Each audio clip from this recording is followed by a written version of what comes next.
The overall goal of the following experiment is to rapidly determine the susceptibility of bacteria to the antibiotics of interest. This is achieved by first immobilizing log phase bacteria to the bottom of a microfluidic channel. In the second step, media containing the antibiotic and a live dead fluorescent stain is then pushed through the channel at a high flow rate, stressing the bacteria and activating their antibiotic-targeted biochemical pathways. Next, phase contrast and fluorescence images are automatically collected every 2 minutes for 1 hour to monitor bacterial viability.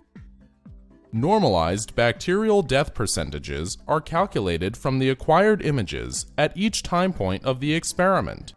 Ultimately, the antibiotic susceptibility phenotype of the bacteria is determined from an increase in the normalized cell death percentage over time.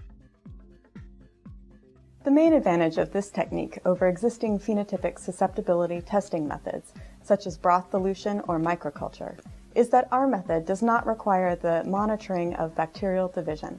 Rather, we can access their susceptibility profile directly from the existing small population. The implications of this technique extend toward the diagnosis of resistant bacterial infections, as the method is rapid, can be easily multiplexed and automated.